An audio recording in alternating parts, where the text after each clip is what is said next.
Aplicación del enfoque basado en derechos humanos en la gestión pública. Tengan ustedes muy buenos días.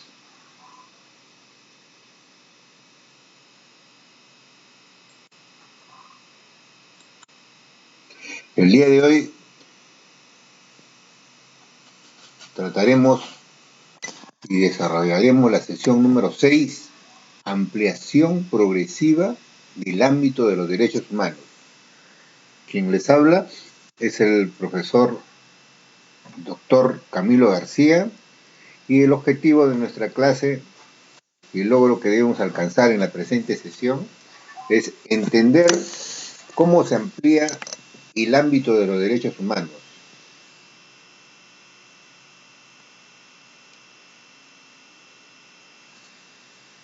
Ampliación del ámbito de los derechos humanos.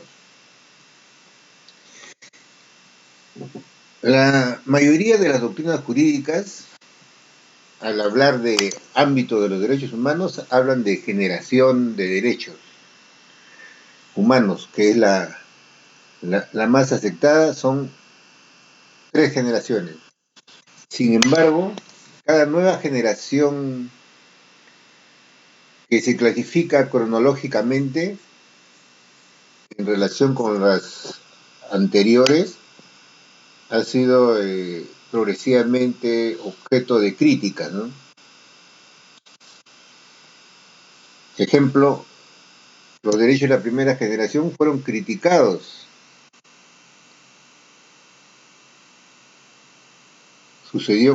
También sucedió con los derechos de la segunda durante el siglo XX, de los derechos de la segunda generación. En la actualidad, casi la totalidad de los juristas los aceptan. Hoy en día, los derechos humanos es objeto de debate, la existencia de una tercera generación de derechos humanos, ya que desde el punto de vista jurídico como político, se critica la indeterminación de estas categorías, ¿no? Y de su difícil garantía de cumplimiento, ¿no?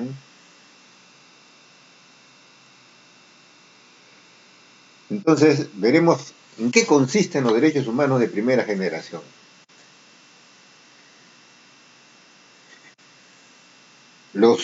Estos derechos humanos de primera generación tratan esencialmente de la libertad y la participación en la vida política. Libertad en todo el contexto de la palabra, ¿no? Libertad de expresión, libertad de culto, ¿no? Libertad de tránsito. Son fundamentalmente civiles y políticos.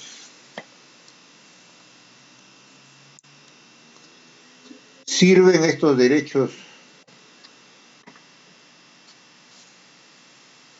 para proteger al individuo de los excesos del Estado.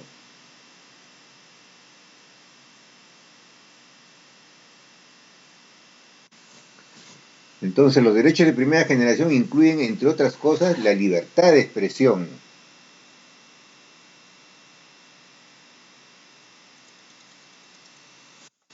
el derecho a un juicio justo.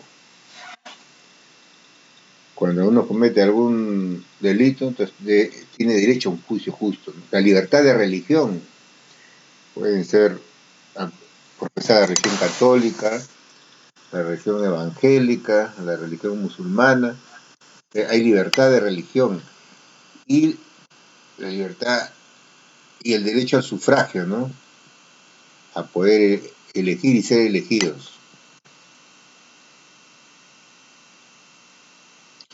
¿Cuáles son los hitos culminantes para la aplicación de estas generaciones de derechos humanos, ¿no? Estos derechos humanos fueron propuestos por primera vez en la Carta de los Derechos de los Estados Unidos.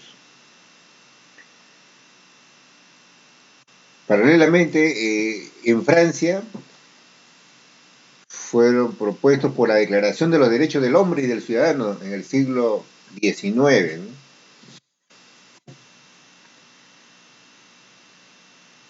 Otro hito culminante fue que estos derechos humanos fueron consagrados por primera vez a nivel global por la Declaración Universal de los Derechos Humanos de 1948, donde en una reunión de varios países, se consagró por primera vez, ¿no?, a nivel global, a nivel de toda la humanidad. ¿Qué derechos humanos comprenden la primera generación? Los derechos de la primera generación son los más antiguos de su desarrollo normativo. Son los derechos que corresponden al individuo frente al Estado o a cualquier otra autoridad.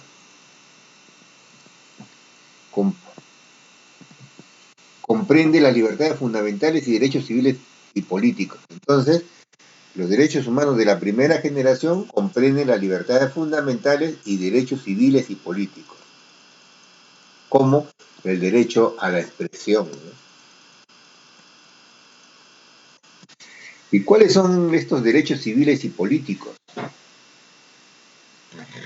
Tenemos que, en primer lugar, toda persona tiene los derechos y libertades fundamentales, sin distinción de sexo, de raza, de color, idioma, posición social o posición económica.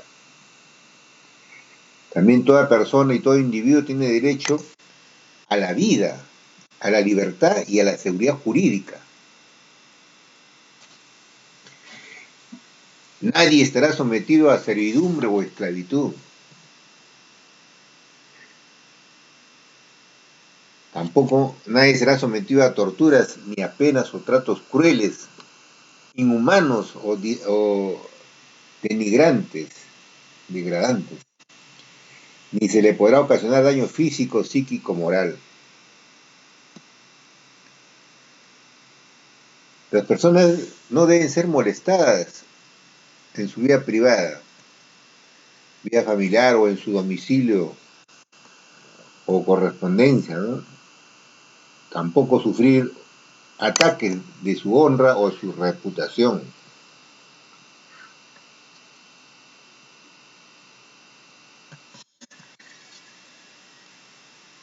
Asimismo, toda persona tiene derecho a circular libremente y a elegir su lugar de residencia, donde ellos lo crean conveniente, ¿no? Toda persona tiene derecho a una nacionalidad, donde pueden ser inscritos, ¿no?, como ciudadanos nacionales de ese país. En caso de persecución política, toda persona tiene derecho a buscar asilo en cualquier país. Los hombres y las mujeres tienen derecho a casarse y tienen derecho a decidir el número de hijos que desean tener. En algunos países se limita la cantidad de hijos por la superpoblación, pero estos derechos humanos de la primera generación indican que tienen derecho a casarse y a decidir el número de hijos que desean. Decidir responsablemente, pues no decidir informalmente, no responsablemente. Todo individuo tiene derecho a la libertad de pensamiento y de religión. Hemos dicho que ya hay libertad de culto. Puede ser religión católica, religión musulmana, religión evangélica, protestante, ¿no?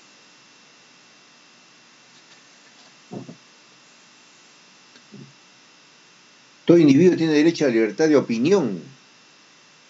O sea que cada individuo puede expresar sus ideas.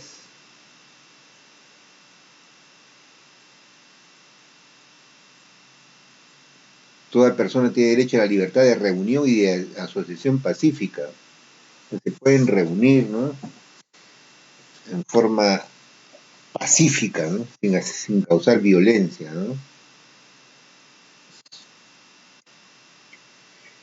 En segundo lugar, veremos los derechos humanos de segunda generación. ¿En qué consisten estos derechos humanos de segunda generación?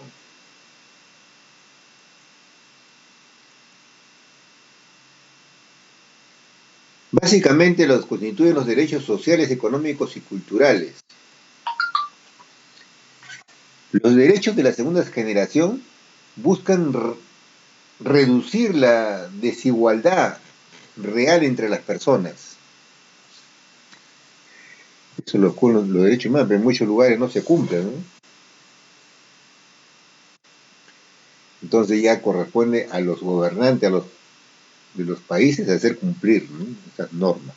Son derechos que surgen en el marco del proceso que se inicia con la revolución industrial. ¿Y cuándo fue la revolución industrial? A fines del siglo XVIII, ¿no? Y se extiende hasta avanzados del siglo XX, ¿no? La segunda generación, hasta avanzado del siglo XX, hasta la segunda mitad del siglo XX, ¿no?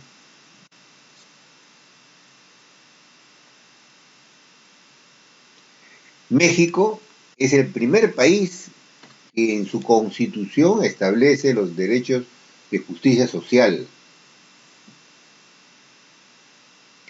Esto fue en el año de 1917.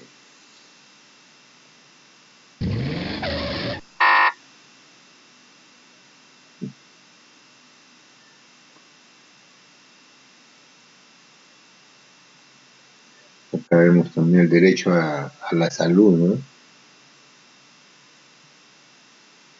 Derechos económicos, sociales y culturales. En la segunda generación, los derechos humanos están relacionados con la equidad y comenzaron a ser reconocidos por los gobiernos al término de la Primera Guerra Mundial.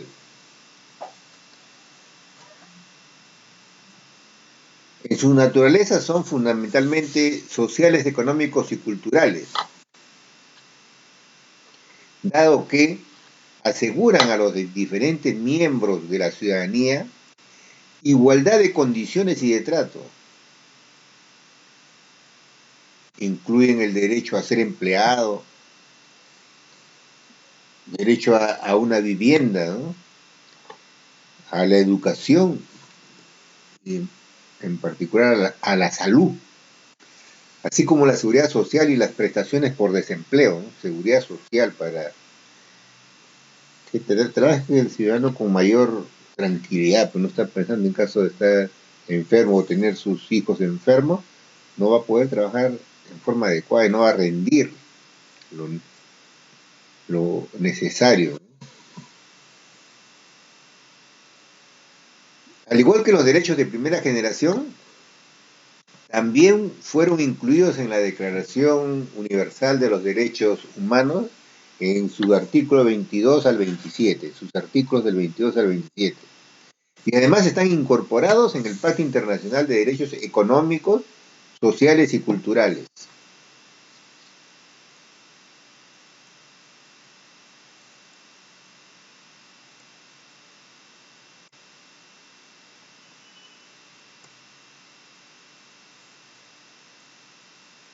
¿Cuáles son los objetivos fundamentales de los derechos humanos de la segunda generación?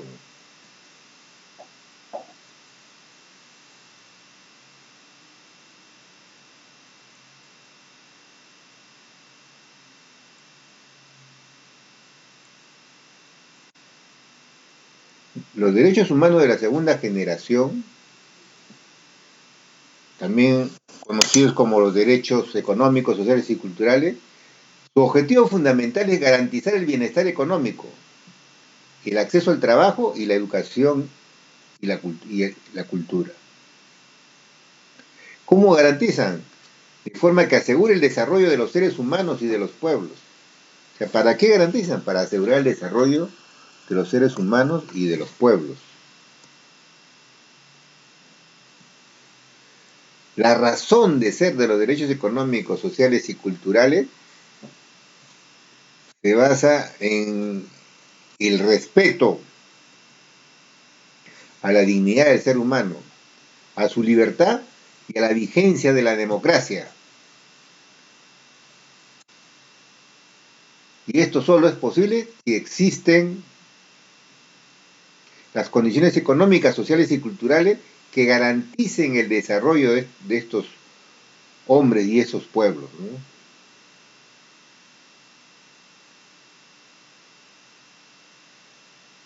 Principales derechos de la segunda generación. Tenemos derecho al trabajo en condiciones equitativas, o sea que dice 8 horas diarias, ¿no?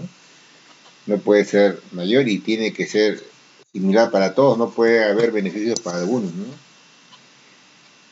Y estas condiciones deben ser satisfactorias que permitan un nivel de vida digno, ¿no?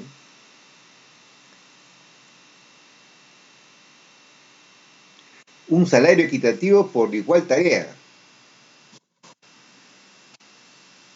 que el lugar, que la seguridad e higiene en el trabajo sea la adecuada, ¿no?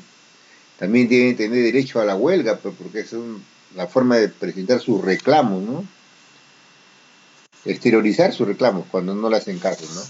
Derecho al descanso, derecho a fundar sindicatos y afiliarse libremente. Tenemos también el derecho a la participación de la vida cultural,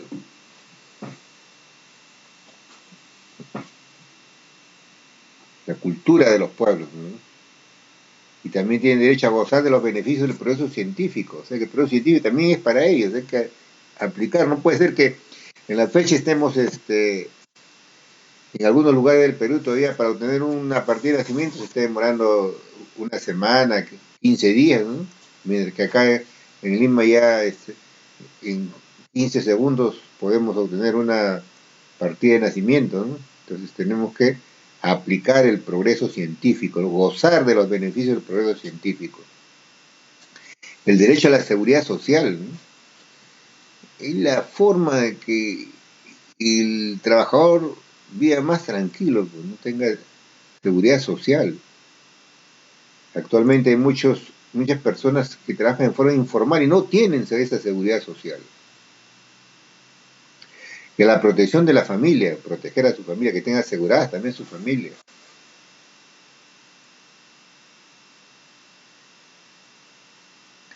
En conclusión, los principales derechos, en primer lugar, toda persona tiene derecho a la igualdad social y a obtener la satisfacción de los derechos económicos, sociales y culturales. La base es la igualdad social para obtener la satisfacción de los derechos económicos, sociales y culturales.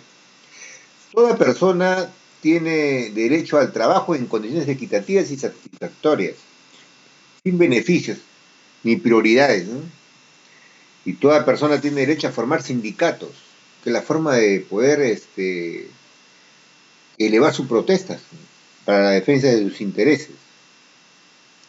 Toda persona tiene derecho a un nivel de vida adecuado que le asegure a ella y a su familia la salud, alimentación, vestido, vivienda, asistencia médica y los servicios sociales necesarios.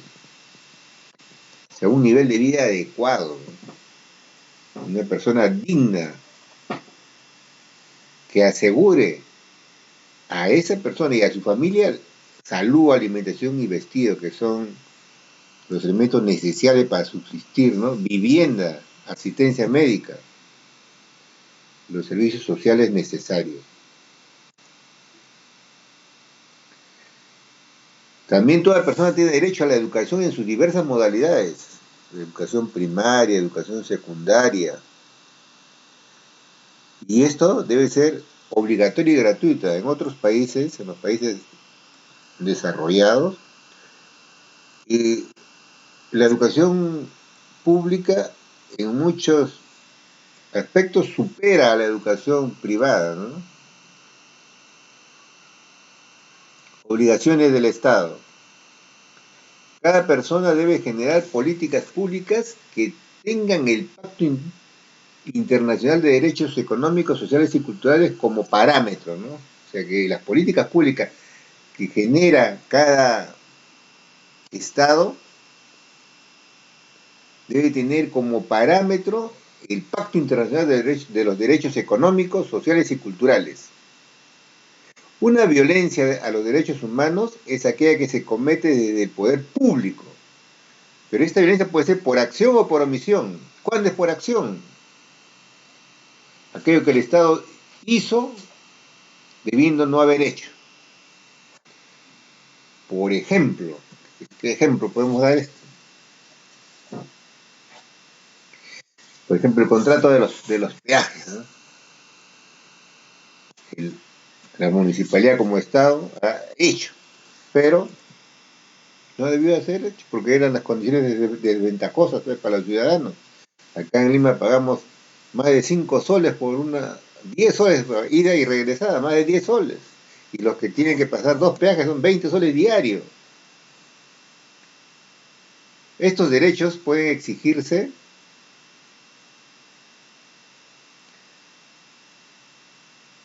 al Estado en la medida de que los recursos efectivamente tengan, ¿no?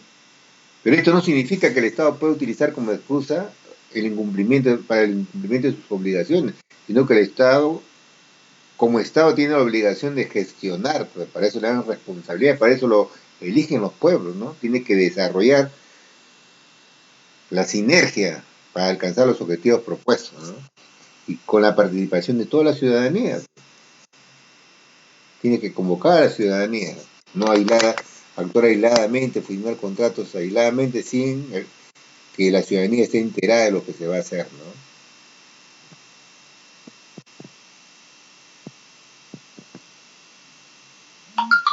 También dice que es violencia de los derechos humanos aquello que comete el poder público por omisión, o sea, que no hizo debiendo haberlo hecho.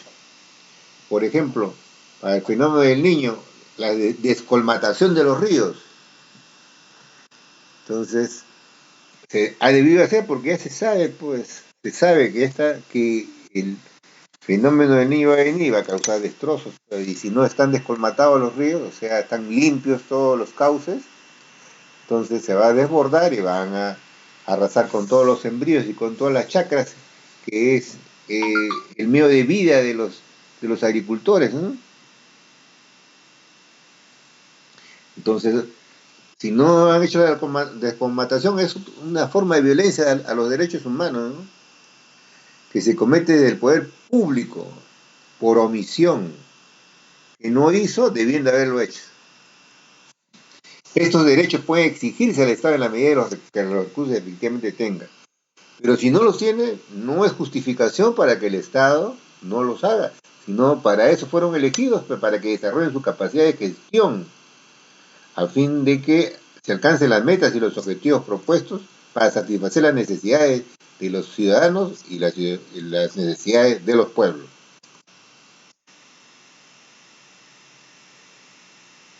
Y en tercer lugar veremos los derechos humanos de tercera generación, derechos sobre el progreso social y el nivel de vida de los pueblos. Acá tiene en primer lugar la autodeterminación, a la independencia económica y política. En la autodeterminación, que ellos puedan dirigirse y puedan determinar lo que tiene que hacerse en sus pueblos, que no tenga la influencia de otros países, ¿no? Poco soberanos, ¿no? A la independencia económica y política. Tenemos que planificar y defender, pues, nuestros recursos, el desarrollo de nuestros recursos, ¿no? Independencia económica y política, debemos ser independientes económica y políticamente, ¿no? Pero para eso se planifica, pues no podemos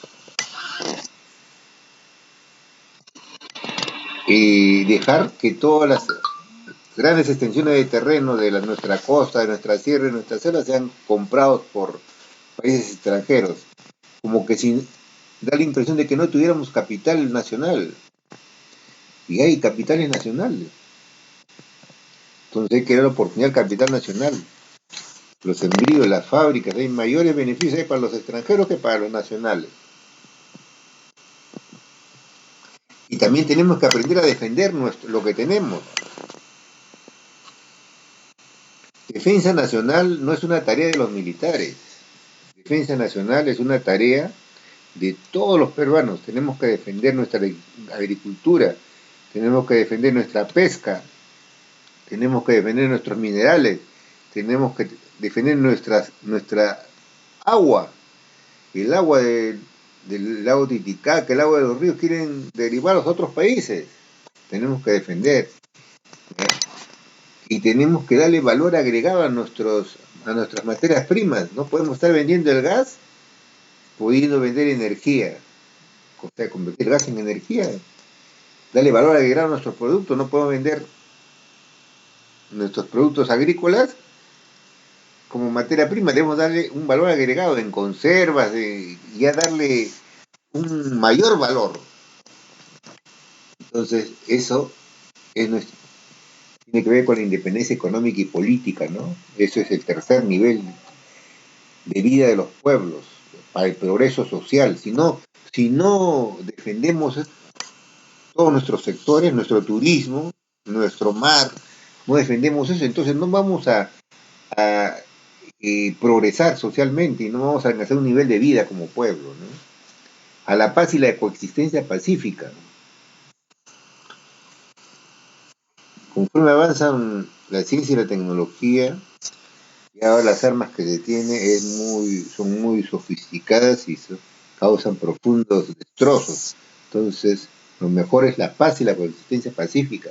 No quiere decir que no tengas con qué defenderte, sino justamente la garantía de paz y coexistencia pacífica se adquiere cuando tienes poder de defensa, de defenderte, entonces nadie te va a molestar. Al entendimiento y a la confianza, tienes que entender y confiar. O sea, tienes que desarrollarte, tienes que saber defender lo que tienes. Cuando sepas defender lo que tienes, entonces ahí va a haber un entendimiento y una confianza. No va a venir otros países a aprovecharse de lo que tenemos nosotros y llevárselo. En el sur del país vienen otros países, se llevan todas nuestras paltas, se llevan todas nuestras sandías, se llevan todos nuestros productos y le ponen su etiqueta y lo venden a Europa o Estados Unidos, ¿no? Entonces, debe haber un entendimiento y confianza. A la cooperación internacional. Muchos dicen que no debemos venderle gas a países limítrofes. Se puede vender, pero tienes que dar valor agregado, venderle como energía ya, sea transformado. Y de esa manera vamos a poder ser competitivos. Debe haber una cooperación internacional. Puede ser que ellos necesiten eso y nosotros necesitamos algo que ellos tienen. A la justicia internacional, al uso de los avances de la ciencia y la tecnología. Tenemos que aplicar ciencia y tecnología, por ejemplo, en el regado, ¿no? El empleo del agua para regar nuestros campos agrícolas. Tenemos que aplicar la tecnología. Tenemos tanta agua que se pierde en el mar y otros países que no tienen agua y tienen mayor producción que nosotros.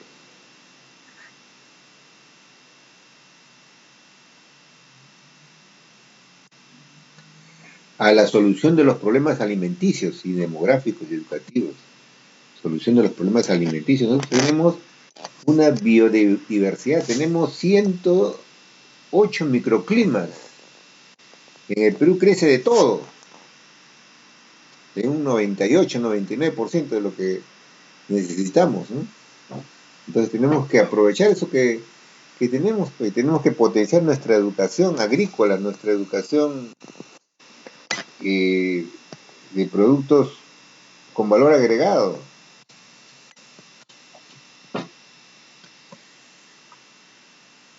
Entonces, para la solución de los problemas alimenticios, la base es la educación también.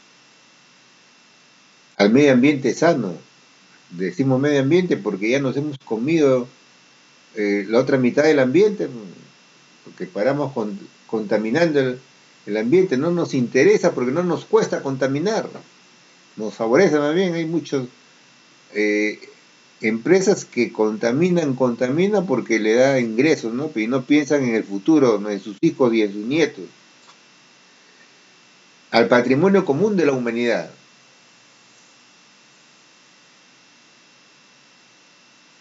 Tenemos que vivir en comunidad, patrimonio común. Tenemos que tener los medios para... O sea, no puedes vivir con uno que está de menos nivel, entonces tú tienes que desarrollar y ser competitivo para que exista el patrimonio común de la humanidad, ¿no? Por ejemplo, hay países limítrofes que se están desarrollando más que nosotros. No podemos quedarnos teniendo toda la riqueza. Un sabio dijo, sabio Raimondi, hace algunos años dijo que el Perú era un mendigo sentado en un banco de oro. Ahora yo les digo que el Perú es un mendigo echado en el banco de oro, ni siquiera estamos sentados, estamos echados. El 70% de peruanos está contento con lo que tiene, no planifica, no tiene objetivos de desarrollo, ¿no? Entonces está contento con lo que tiene porque puede subsistir, particularmente las áreas rurales, con que tenga para vivir, no se preocupan en su desarrollo. Para una vida que permita una vida digna, ¿no? La lista de derechos humanos no acaba porque se declaren progresivos, o sea que porque quieren ser progresistas, ¿no? Y se consideren tales desde su aparición o reconocimiento por parte del orden jurídico normativo de cada país, sino que tenemos que ser progresistas y defender lo que tenemos. No puede haber desarrollo sin seguridad. La seguridad o la defensa tiene que estar paralelo al desarrollo.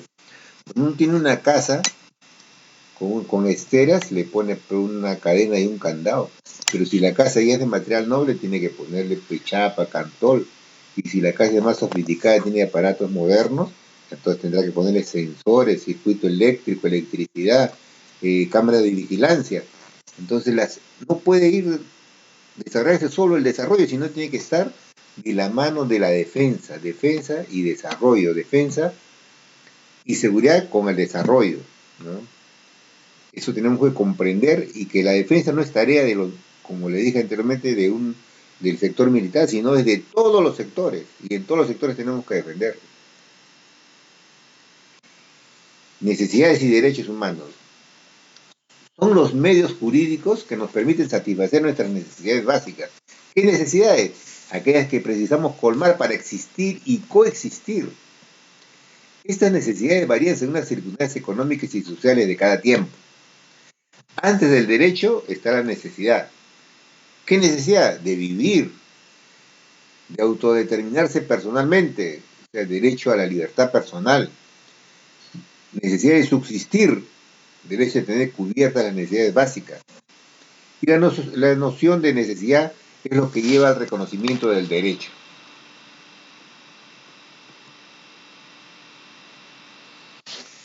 Nuevas necesidades son las necesidades colectivas y el progreso científico y tecnológico. La cibernética. Ahora tenemos terroristas y rateros cibernéticos. Entonces tenemos que tener nuevas necesidades para afrontar esos riesgos, ¿no? Y el avance científico-técnico y las nuevas amenazas frente a las nuevas necesidades que hay que proteger con nuevos derechos. La necesidad de un entorno saludable, necesidad de desarrollarse. Tenemos que gestionar el conocimiento. No puede ser posible que dejemos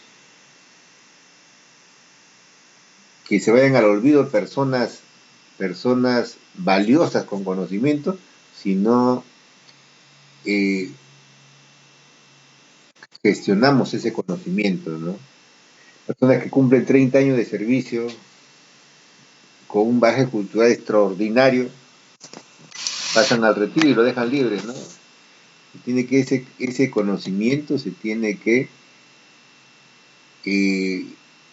inscribir, se tiene que grabar, se tiene que, en base de datos, se debe guardar ese conocimiento. ¿Para qué? Para que entregarlo al que lo necesita, de las nuevas generaciones.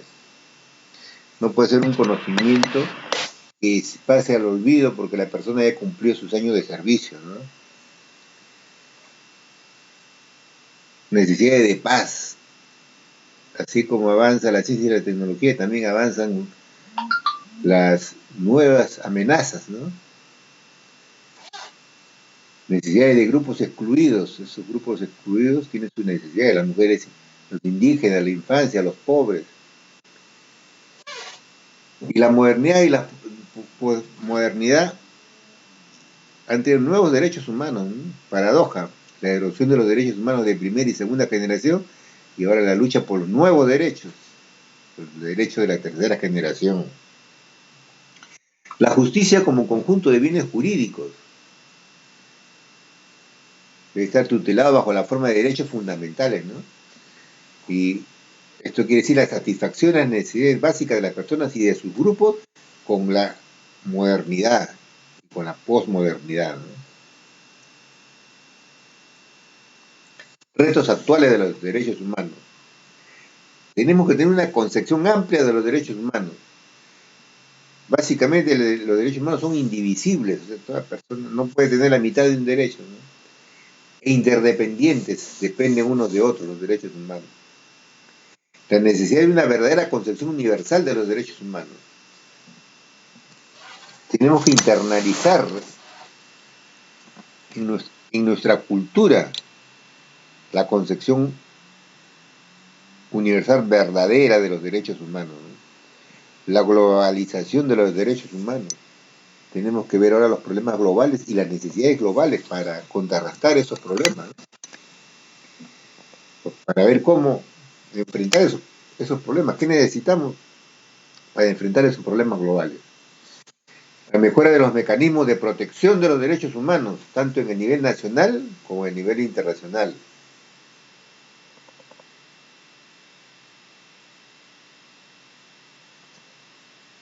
Y potencial emancipatorio de los derechos humanos, o sea, la lucha por el derecho, ¿no? Tenemos que oxigenar el potencial emancipatorio de los derechos humanos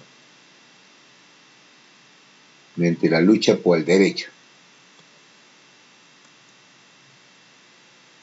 ¿Y cuáles son los derechos humanos emergentes? Son aquellos que nos van a permitir dar respuesta a las reivindicaciones de actores nacionales e internacionales que tradicionalmente han tenido un nulo o poca participación en la configuración de las normas. Su participación ayudará a la efectividad de sus derechos. Desde este punto de vista, se debe tener en cuenta una triple dimensión de los derechos humanos emergentes. ¿Cuáles son? Los derechos humanos nuevos, los derechos humanos ya contemplados y los derechos humanos extendidos. Nuevos que aparecen de acuerdo al avance de la ciencia y la tecnología, aquellos que aparecen de acuerdo a los nuevos retos de las nuevas amenazas. Los ya contemplados, que ya se tenían, pero que con el avance de la ciencia y tecnología ya queda obsoleta la forma como lo estábamos enfocando esos modelos. Y los derechos extendidos son la consecuencia de las nuevas amenazas, ¿no? Los derechos humanos emergentes son reivindicaciones legítimas de la sociedad civil dirigidas a la formulación de nuevos o renovados derechos humanos.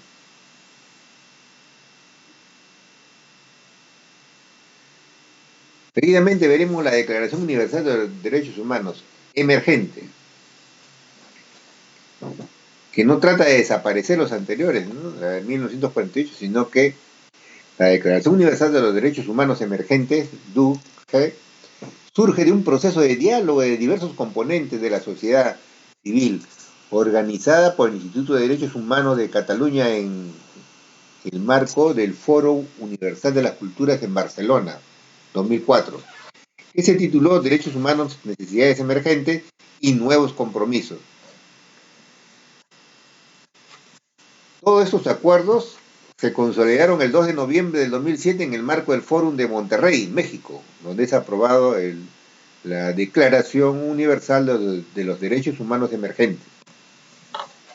Estos derechos humanos emergentes suponen una nueva concepción de la participación de la sociedad civil, dando voz a organizaciones y agrupaciones nacionales e internacionales que tradicionalmente han tenido poco o ningún peso en la configuración de las normas jurídicas, como las organizaciones, los organismos no gubernamentales, los movimientos sociales y las ciudades. ¿Frente a qué? Frente a los retos sociales, políticos y tecnológicos que plantean ¿quién? Que nos plantea la globalización, que nos plantea la ciencia y la tecnología y la sociedad global en general.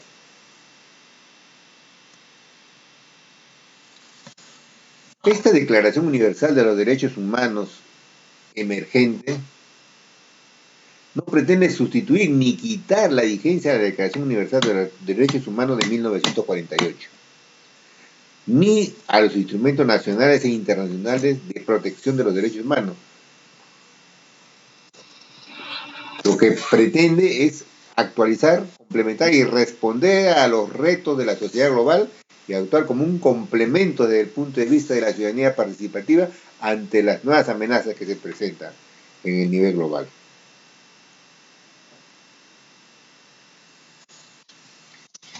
Entonces, el concepto de los derechos humanos emergentes tiene una triple dimensión: los derechos nuevos, los derechos ya contemplados y los derechos extendidos. Los derechos nuevos sin ningún precedente o con escasos vínculos con los derechos reconocidos jurídicamente. ¿Por qué? Porque el avance de la ciencia y de la tecnología trae nuevas amenazas, y para eso tiene que haber nuevos derechos. Estos derechos nuevos, por ejemplo, el derecho a la renta básica, derecho a una muerte digna, derecho a migrar, o sea, a ir de un país a otro. Hay algunos que no desean a los migrantes, ¿no? Derechos relacionados con la orientación sexual, también eso antes no existía, pero ahora hay colonias ya, agrupaciones que exigen esos derechos. En segundo lugar, la segunda dimensión, los derechos ya contemplados, pero sumergidos, y ha sido necesaria la transformación y evolución de la sociedad internacional para que se reconozcan y sea necesario desarrollarlos y potenciarlos. ¿Qué tenemos acá? Nuevas interpretaciones y tenemos ampliación de contenido. Dentro de las nuevas interpretaciones tenemos el derecho a la salud, a la asistencia sanitaria y a los medicamentos. Tenemos derecho a los medicamentos, no solamente a la salud, sino también a los medicamentos. Un derecho a la educación, al saber y al conocimiento, a la formación continuada e inclusiva y a la erradicación del analfabetismo. Tenemos que erradicar el analfabetismo. ¿Y qué comprendemos por la ampliación de contenidos?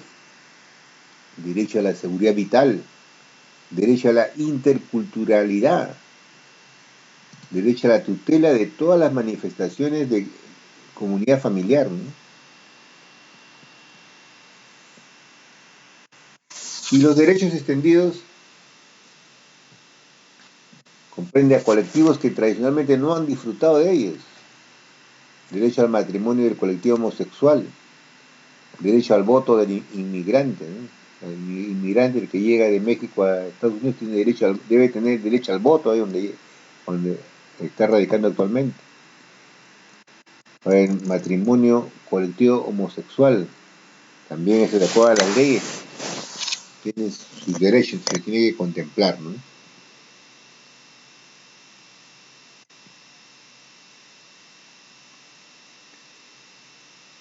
Y finalmente, señores, viene la parte de evaluación, ¿no? Ver qué hemos aprendido en esta clase, ¿no? Y cuáles son nuestras críticas de esta clase.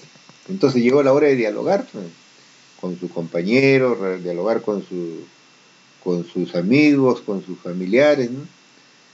Y comentar y hacer una lista de los puntos más importantes que se han desarrollado en esta clase, ¿no? Utilizando los puntos más importantes en una diapositiva, un mapa conceptual sobre la aplicación progresiva del ámbito de los derechos humanos. Y sobre estos mapas mentales va a venir la prueba parcial o el examen parcial, lo que ustedes mismos han hecho, ¿verdad?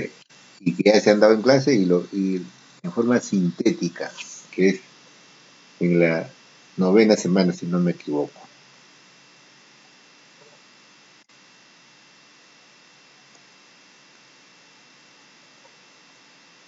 Muy bien, señores, les doy muchas gracias por su atención y pueden enviar al correo que figura en la anterior diapositiva, la anterior exposición, al correo o al teléfono. Pueden enviar ustedes con su evaluación.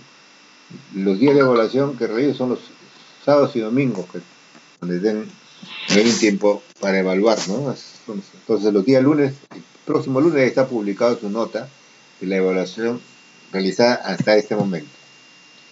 Cada tres, la evaluación es semanal, el promedio de las tres notas que ustedes han de sus mapas mentales de la semana sale en una nota y así sucesivamente van a salir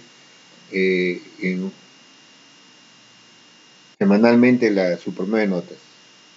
Y esos promedios, el promedio ahí es la nota de ustedes, ¿no? Muchas gracias y nos vemos en la próxima presentación.